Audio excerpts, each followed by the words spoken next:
Hi guys, सब बच्चों को प्यार भरा नमस्कार। कैसे हैं आप सब? स्वागत करता हूं आप सबका आज के इस सेशन में। 21 डेज चैलेंज हमारा चल रहा है कॉस्टिंग, एडवांस अकाउंट एंड एफएमएसएम के लिए, जिसमें आज एफएमएसएम के डे नंबर 15 के पुत्र बात करने वाले हैं। एफएम हमारा ऑलरेडी खत्म हो चुका है। पिछले कुछ सेशन से हमने एसएम कर दिया है स्टार्ट, जिसमें चैप्टर नंबर 2 की बात हमारी चल रही है, एक्सटर्नल एनवायरमेंट की। एक सेशन हमने पिछला लगाया था और एक आज द सेशन पुत्र हमारा रहने वाला है। तो आइए बिना किसी देरी के फटाफट से पहुंच जाते हैं आज के सेशन पर। नीडलेस टू से जो नोट्स मैं यहां पर यूज करूं, ये नोट्स आपको हमारे टेलीग्राम चैनल से मिल जाएंगे। एक बार मार्किंग कर लेते हैं आज की एफएमएसएम डे नंबर 15, जहां पर बात कर रहे हैं स्ट्रेटेजिक एनालिसिस की, एक्सटर्नल एनवायरनमेंट, और हाइफन डालकर लिखा है टू, यानी कि आज सेकंड सेशन हमारा एक्सटर्नल एनवायरनमेंट का होने वाला है। एक्सटर्नल एनवायरनमेंट के बारे में ब्रीफ हमने जो है इंट्रोडक्शन है वो लास्ट लेक्चर में कर ली थी। कुछ सवाल मैं आपके सामने लेकर आया हूं आज, वो क्वेश्चंस आइए जी पुत्र हम डिस्कस करते हैं। कुछ आपके डिस्क्रिप्टिव क्वेश्चन रहेंगे, कुछ केस स्टडीज रहेंगे और कुछ मल्टीपल चॉइस क्वेश्चन यहां पर डिस्कस करने वाले हैं। क्वेश्चन नंबर 1 हमारे सामने आता है जी। Question says Eco Carry Bags Limited a recyclable plastic bags manufacturing and trading company. ठीक है जी, इको कैरी बैग्स कंपनी है, क्या बनाते हैं जी? प्लास्टिक बैग्स को रिसाइकल करते हैं। तो इनकी मैन्युफैक्चरिंग है और ट्रेडिंग है किस चीज की? रिसाइकलेबल प्लास्टिक बैग्स की। has seen a potential in the ever-growing awareness around the hazards of plastics and the positive outlook of the society towards the recycling and reuse of plastic। Obvious सी बात है, पिछले काफी समय से जो है हम प्लास्टिक के बारे में अवेयरनेस फैलती जा रही है, सोशल मीडिया सेक्टर के थ्रू भी and by the other modes etcetera as well, कि भैया प्लास्टिक जो है वो हजार्डस नेचर का होता है, तो प्लास्टिक का प्रयोग जो है कम से कम कर देना चाहिए। या फिर ऐसे कहीं कि अगर जो पहले वाला प्लास्टिक यूज हुआ है अगर आप उसको रिसाइकिल कर देते हैं तो बहुत बढ़िया है, राइट। तो ये उसी तरह के रिसाइकल प्लास्टिक बैग में डील करते हैं, कहते हैं बहुत बढ़िया जो है सोसाइटी का आउटलुक है, तो धंधा अपना बहुत बढ़िया चलेगा, इनको ऐसा लगता है। कहते हैं a major concern for the company are paper bags and the old cloth bags. लेकिन कहते हैं मेजर कंसर्न क्या है? हमारे कुछ कॉम्पिटिटर्स हैं जी। कॉम्पिटिटर कौन है? कहता पेपर बैग्स और ओल्ड क्लॉथ बैग्स। अब ये तो प्लास्टिक वाले नहीं है, लेकिन ये वाले बैग्स मार्केट में खूब चल रहे हैं। पेपर बैग्स चलते हैं और क्लॉथ बैग्स चलते हैं। Even though it says they are costlier than the recycled plastic bags, but irrespective of that they are being welcomed positively by the consumers। Consumer खुश है उनको लेकर, क्योंकि एक आपको ये भी लगता है कि ठीक है भाई, वो are contributing towards the society।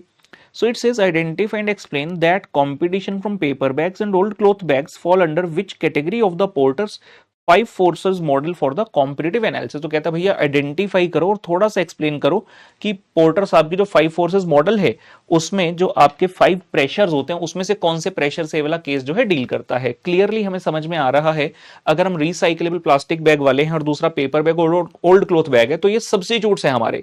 तो पोर्टर साहब की 5 फोर्सेस में से एक पॉइंट होता है जो थ्रेट ऑफ सब्स्टिट्यूट, वो वाला पॉइंट यहां पर अट्रैक्ट हो रहा है। सीधा सीधा पता चल रहा है कि हमारी कंपनी को जो खतरा है, किससे खतरा है? पेपर बैग और ओल्ड क्लॉथ बैग से। वो कहां आता है? सब्स्टिट्यूट वाले केस में आता है। आइए देखते हैं उत्तर। So it says Eco Carry Bags Limited faces the competition from paper bags and old cloth bags and falls under the threat of substitute force category in the Porter's 5 forces model for the competitive analysis. तो concern जो threat है वो threat of substitutes है। Paper and cloth bags are substitutes of the recycle plastic bags as they perform the same function as the plastic bag. Substitute किसे बोलते हैं? कि जहां पर कस्टमर बड़े इजीली दूसरे कॉम्पिटिटर के पास शिफ्ट हो जाएगा एंड उसको किसी भी तरह से use of that particular thing में फर्क नहीं पड़ेगा। तो आपने थैले के अंदर तो सामान ही डालना है भाई, भावे थैला तो प्लास्टिक दा होवे, भावे पेपर दा होवे, भावे क्लॉथ बैग होवे, तो कस्टमर तो इजीली मूव कर जाएगा क्योंकि सेम फंक्शन है सबका। Substitute products are a latent source of competition industry. देखने से लगता है कि डायरेक्ट कंपटीशन नहीं है, लेटेंट कंपटीशन है, मतलब kind of invisible form. In many cases they become a major constituent of the competition. ऐसा नहीं वो कह रहा कि हमारा जो कंपटीशन है वो डायरेक्टली ऐसी फर्म के साथ है कि वो वाली फर्म भी रिसाइकलेबल प्लास्टिक बैग बना रही है, नहीं, ये तो कुछ और बना रहे हैं। पेपर बैग और ओल्ड क्लॉथ बैग है तो ये डायरेक्टली कंपीट नहीं करे, लेकिन लेटेंट सोर्स ऑफ कंपटीशन इनको माना जाता है। Substitutes product offering a price advantage और performance improvement to the customer can drastically alter the competitive character of an industry. कहता है एक तो आप होगा मान लो सब्स्टिट्यूट, ऊपर से अगर आपने प्राइस एडवांटेज दे दिया, अगर प्राइस एडवांटेज मतलब मेरा जो प्रोडक्ट है उससे सस्ता हो गया सब्स्टिट्यूट, या फिर वो कहता परफॉर्मेंस इंप्रूवमेंट। हालांकि इस वाले केस में परफॉर्मेंस इंप्रूवमेंट नहीं है, वो इन जनरल बात कर रहे हैं कि अगर परफॉर्मेंस की इंप्रूवमेंट हो गई उसके प्रोडक्ट में, सब्स्टिट्यूट का प्रोडक्ट जो है वो ज्यादा बेटर परफॉर्मेंस दे रहा है, तो उस केस में तो भैया हमारा जो ड्रास्टिकली जो है कॉम्पिटिटिव कैरेक्टर चेंज हो जाएगा कि हमारा जो प्रोडक्ट है वो सब्स्टिट्यूट वाले प्रोडक्ट से बहुत पीछे रह जाएगा। तो एक अच्छी सी केस स्टडी है, अच्छा लगा मुझे, मैंने कहा डालते हैं बच्चों के लिए जरूर, ठीक है ना। आगे बढ़ते हैं भैया। इससे पहले आगे बढ़े, सेशन को लाइक जरूर कर दीजिएगा और अपने फ्रेंड दोस्तों को बता दीजिए कि ये वाले सेशन जरूर करके जाएं। एग्जाम में आपको ये वाले क्वेश्चंस बहुत बहुत बहुत ज्यादा महत्वपूर्ण साबित होंगे तीनों ही सब्जेक्ट के लिए। वीडियो को लाइक कर देना, चैनल को पुत्र सब्सक्राइब कर देना, डेफिनेटली बेल आइकन को कर देना प्रेस जी। आगे आंदा है क्वेश्चन कहता है जी explain the 4 stages of product life cycle. जैसे एक ह्यूमन बीइंग का लाइफ साइकिल होता है, वैसे ही प्रोडक्ट का, हर प्रोडक्ट और हर सर्विस जो कि ऑफर की जाती है मार्केट में, जो उसका एक लाइफ साइकिल होता है। और कहते हैं कि वो 4 स्टेज से होकर गुजरता है, 4 स्टेज से होकर गुजरता है। Introduction, growth, maturity and decline, 4 stage से होकर। अब सवाल ये उठता है कि चारों स्टेज का समय सेम है कि भैया 1 साल की इंट्रोडक्शन होगी, 2 साल की ग्रोथ होगी, 4 साल की, नहीं, ऐसा नहीं है। हर प्रोडक्ट, हर सर्विस की, हर इंडस्ट्री की स्टेज जो है समय के हिसाब से डिफरेंट रहती है, राइट। तो वो चीज हमसे पूछ रहा है यहां पर कि भैया प्रोडक्ट लाइफ साइकिल क्या होता है वो बताओ और उसकी 4 स्टेजेस को एक्सप्लेन करो। Let us see. So product life cycle also called as PLC as a short form. So it says PLC is an S-shaped curve which exhibits the relationship of sales with respect to time. तो ये हमें mainly क्या show करता है, जैसे जैसे समय गुजरता जाएगा आपकी सेल्स कैसे बिहेव करेगी उसको बताता है। For a product which passes through the 4 successive stages, कहता है जो भी प्रोडक्ट और सर्विस है उसको इन 4 स्टेज से होकर गुजरना पड़ेगा और ये 4 स्टेज ना इसी ऑर्डर में आएंगी। अगर हम कह लें पहले इंट्रोडक्शन है, फिर ग्रोथ है, मैच्योरिटी और डिक्लाइन है, तो इसी ऑर्डर में चलेगा। आप ये नहीं कह सकते पहले इंट्रोडक्शन फिर डिक्लाइन फिर मैच्योरिटी लास्ट में ग्रोथ, नहीं, इसी ऑर्डर में चलेगा। Introduction, growth, maturity and decline, and it's a useful concept for guiding the strategic choice. ये क्या मतलब है इसका जी, useful concept guiding the strategic choice, मतलब अगर आपके कई सारे प्रोडक्ट, कई सारी सर्विसेज ऑफर्ड है मार्केट में और आपको डिसीजन लेना है कि भाई किस तरह की स्ट्रेटेजी अपनानी है, तो आप पहले ये देखिए कि आपके जो ये डिफरेंट प्रोडक्ट्स और सर्विस हैं कौन सी स्टेज में फॉल करें, जिस स्टेज में वो होंगे उसी हिसाब से आप अपनी पुत्र स्ट्रेटेजी बनाएंगे। तो आइए सबसे पहले एक बार ग्राफ को देखते हैं। तो left side sorry on the X axis is the time and on the Y axis is the sale being shown. यहां पर आपको ओरिजिन दिख रहे हैं, मतलब प्रोडक्ट अभी अभी बनना स्टार्ट हुआ है। जैसे जैसे आप लेफ्ट से राइट की तरफ मूव कर रहे हैं मतलब समय इस प्रोडक्ट का मार्केट में जो है ज्यादा होता जा रहा है। आज मैंने इंट्रोड्यूस किया, लेट से ईयर 1 आ गया, ईयर 2 आ गया, ईयर 5, 10, 12, 20, 40, 80, 100 लाइक दिस। ओके, तो पहली स्टेज है इंट्रोडक्शन की, दूसरी स्टेज है ग्रोथ की, तीसरी मैच्योरिटी की, चौथी स्टेज है डिक्लाइन की। अगर आप देखते हैं जब आपने इंट्रोड्यूस किया तो ये एकदम से ऐसे नहीं भाग रहा, ये एकदम से ऐसे नहीं जा रहा, ये धीरे धीरे यहां से और बहुत ही धीरे आगे बढ़ रहा है। क्यों? Introduction, as the name says introduction. अभी ये प्रोडक्ट या सर्विस हमने मार्केट में इंट्रोड्यूस किया है, लोगों को इसके बारे में पता नहीं है, अभी तक मार्केट हमारी बनी नहीं है क्योंकि नया नया प्रोडक्ट है, इकोनॉमीज ऑफ स्केल भी हमें नहीं आ रही, प्राइसेस काफी हाई है, तो अभी इस प्रोडक्ट की जो सेल्स की ग्रोथ है वो बहुत कम है। आइए देखते हैं पहली stage introduction. First stage introduction. The first stage of PLC is the introduction stage with slow sales growth in which the competition is negligible. क्योंकि अभी तो हमने प्रोडक्ट उतारे, अभी तो कॉम्पिटिटर्स आए ही नहीं है मार्केट में, प्राइसेस हाई हैं, अगेन आई सेड बिकॉज कोई इकोनॉमी ऑफ स्केल कुछ नहीं है, मार्केट बड़ी लिमिटेड है, लोगों को इसके बारे में पता ही नहीं है प्रोडक्ट के बारे में। The growth in sales is at a lower rate because of the lack of awareness on the part of the customer. लोगों को पता ही नहीं है कि ऐसा प्रोडक्ट आए, तो उनकी डिमांड अभी तक बनी नहीं है, उनको पर्पस फील नहीं हो रहा कि भाई ये वाली चीज मैंने खरीदनी है कि नहीं खरीदनी है। जैसे मोमोज इंडिया में नए नए आए थे, हम देखते मैंने कहा ये क्या है, लेकिन अब जैसे जैसे आगे बढ़ा हर शाम को लोग निकल जाते हैं, यूथ बाहर निकल जाता है घरों से, मार्केट्स में लगाकर ठेले खड़े होते हैं मोमोज वाले, भैया 1 प्लेट दे दो, हाफ प्लेट दे दो। ऐसा लगता है कि मोमोज के बिना तो जिंदगी चल ही नहीं सकती। मतलब अब मार्केट में एक्सेप्टेंस होगी, लेकिन शुरू में एक्सेप्टेंस नहीं थी। दूसरी स्टेज अगर आप देखते हैं, दूसरी स्टेज है जी ग्रोथ। जैसा कि नाम से क्लियर है बिल्कुल ग्रोथ, कि भैया अब तो ग्रोथ होगी हमारे प्रोडक्ट की जो हमने ऑफरिंग करी थी। इंट्रोडक्शन स्टेज में कितना धीरे धीरे बढ़ा था, जैसे ही आपकी वाली स्टेज ओवर हुई, ग्रोथ स्टेज में फटाफट से आपका प्रोडक्ट जो है भागता है। इस समय पर लोगों के बीच में अंडरस्टैंडिंग बन चुकी है, लोगों को पता चल चुका है ये वाला प्रोडक्ट है, एंड लोगों को नीड फील हो रही है कि हाँ भाई ये तो हमें अपनी कंजम्पशन के लिए चाहिए। और जैसे ही लोगों को नीड फील हुई, डिमांड बढ़ी, तो और सारे कॉम्पिटिटर देखने लगे, अच्छा इस प्रोडक्ट की इतनी डिमांड बढ़ गई, चलो भाई हम भी निकालते हैं। तो कितने सारे कॉम्पिटिटर्स मार्केट में आ जाते हैं, सेल्स की ग्रोथ बढ़ती है, प्रोडक्ट का प्राइस कम होता है क्योंकि इकोनॉमीज ऑफ स्केल आपको मिलने लगती है, और दूसरा कॉम्पिटिटिव प्रेशर्स इतने हैं कि आपको पता है आप मोनोपोली होकर नहीं चल सकते, आप अपनी मर्जी से कुछ भी प्राइस चार्ज नहीं कर सकते, you will have to keep the prices lower as well. Let us see the second stage, that is the growth stage. So it says the second phase of PLC is growth stage with rapid market acceptance. Market ने accept कर लिया product, the demand expands rapidly, prices कम हो जाते हैं, competition increase हो गया और मार्केट पूरी तरह से खुल चुके एक्सपेंड हो जाती है। Customer has the knowledge about the product and shows interest in purchasing, मतलब उसे मजा आ रहा है, उसे पता लग रहा है कि हाँ भाई मुझे खरीदना है। तीसरी स्टेज आती है जी मैच्योरिटी स्टेज। जैसा कि आप देख रहे हैं हमारी सेल्स बढ़ रही है, लेकिन बढ़ने का जो ग्राफ है, जो बढ़ने की पेस है वो ज्यादा नहीं है, वो धीरे बढ़ रही है। ग्रोथ में कैसे बढ़ा, तेज, अगर यहां भी बढ़ता तो ये ऐसे निकल जाता, लेकिन ऐसा नहीं है। मैच्योरिटी स्टेज में सेल्स तो बढ़ रही है, लेकिन अब बहुत ही धीरे धीरे सेल्स हमारी बढ़ रही है। अब मैच्योरिटी पर पहुंच चुकी है मार्केट, मतलब कंपटीशन भरपूर हो चुका है, कस्टमर तो देखो उतना ही है, थोड़ा सा बढ़ जाएगा, लेकिन कंपटीशन इतना ज्यादा हो गया है, इतनी ज्यादा ऑफरिंग्स हो गई हैं एकदम से मार्केट में कि किसी एक पर्सन के पास बहुत ज्यादा शेयर इस प्रोडक्ट का नहीं आ रहा, तो हम कहते हैं कि मार्केट अब मैच्योर हो चुकी है। Third phase of PLC is maturity where there is a slow down in growth rate, sales बढ़ तो रही है लेकिन स्लो रेट से बढ़ रही है। The competition gets tough, market अब स्टेबलाइज हो चुके हैं, मतलब मार्केट में डिमांड बहुत तेजी से नहीं बढ़ रही। Profit comes down because of the stiff competition at this stage, organisations have to work for maintaining the stability. अब इस टाइम पर ग्रोथ तो हो नहीं रही, तो आपको कुछ ना कुछ ऐसा करना पड़ेगा कि भाई जितना है ना अपना, जितना शेयर है मार्केट का एटलीस्ट वो स्टेबल रहे। जितना शेयर अगर हमारा है, मान लो मैं पहले 15% शेयर कॉन्स्टिट्यूट करता था पूरी मार्केट से, इसका 15% में बेचता था। अब बढ़ाने की तरफ मत सोचो, सिर्फ ये मेक श्योर करो कि कैसे आप उसको स्टेबल कर सकते हो। तो एडवर्टाइजमेंट वगैरह करके किसी तरह आप अपना शेयर रखने की कोशिश करो। अंतिम स्टेज आती है डिक्लाइन। कहते हैं कि जो जिस भी व्यक्ति ने इस दुनिया में जन्म लिया है उसका जाना तय है, वैसे ही जो भी प्रोडक्ट या सर्विसेज वर्ल्ड में आई है उस प्रोडक्ट या सर्विस का जाना तय है, आजीवन भर कभी भी नहीं चल सकते। तो अंतिम स्टेज आती है डिक्लाइन, जब धीरे धीरे इस प्रोडक्ट की डिमांड फाइनली गिरने लगेगी एंड तब आपको लगेगा कि now the term is over, I should take this product out of the market. लेकिन क्या आपको कहेगा सर प्रोडक्ट निकाले मतलब ऑर्गेनाइजेशन बंद होगी? जी नहीं, ऑर्गेनाइजेशन अब कोई नया प्रोडक्ट लाएगी मार्केट में जिसकी फिर से चारों स्टेज चलेगी, introduction, growth, maturity and decline. The fourth stage of PLC is decline with sharp downward drift in cell.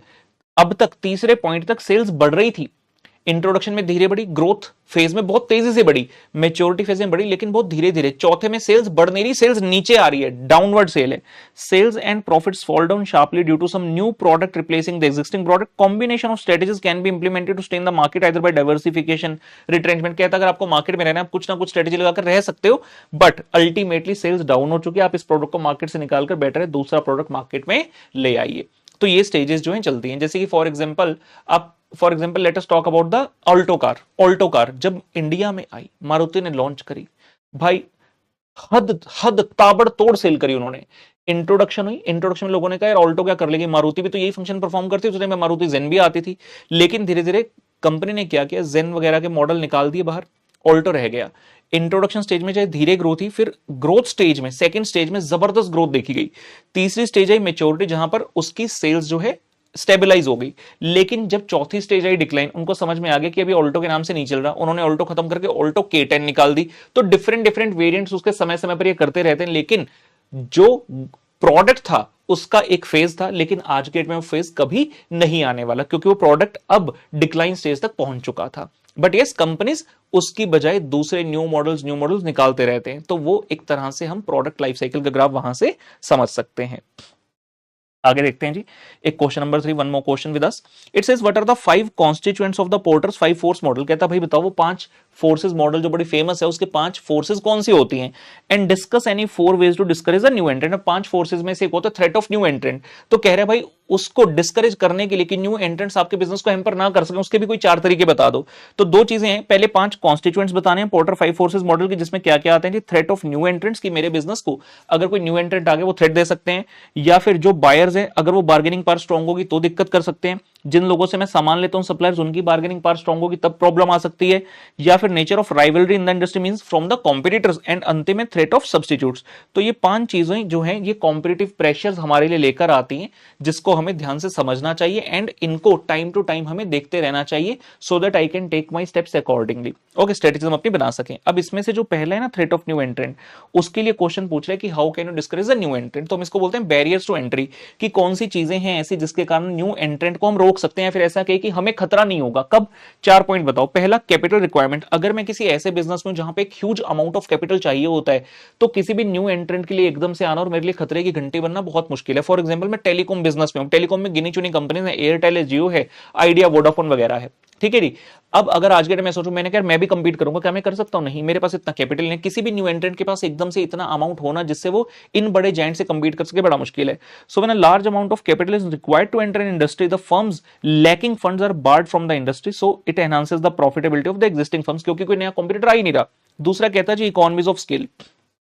कई सारी इंडस्ट्रीज ऐसी हैं जो इकोनॉमीज ऑफ स्केल के दम पे चल रही हैं। इकोनॉमीज ऑफ स्केल का सिंपल सा मतलब है जितनी ज्यादा प्रोडक्शन करते जाओगे कॉस्ट पर यूनिट आपकी कम आती जाएगी। कॉस्टिंग वाले स्टूडेंट है भाई, हम तो चार्टर्ड अकाउंटेंसी के स्टूडेंट, कॉस्ट के बारे में जानते हैं। जब आप किसी चीज को प्रोड्यूस करोगे तो वेरिएबल कॉस्ट तो लगेगी, लेकिन जो फिक्स कॉस्ट है वो पर यूनिट कम आती जाती है। तो इकोनॉमी ऑफ स्केल का सीधा सीधा मतलब है कि जितने ज्यादा प्रोडक्शन करोगे कॉस्ट पर यूनिट कम आती जाएगी। अब अगर कोई बिजनेस ऐसा है जहां पर इकोनॉमीज ऑफ स्केल का काम चलता है और कोई नया कॉम्पिटिटर सोचे कि मैं आकर एकदम से इस बिजनेस में जो है धमाचौकड़ी मचा दूंगा, तो पॉसिबल ही नहीं है भाई। जब तू नया नया आएगा, लोगों को तेरे बारे में पता ही नहीं है, तो प्रोडक्शन ज्यादा करेगा कैसे? तो लो प्रोडक्शन करेगा क्योंकि डिमांड ही नहीं बनी अभी।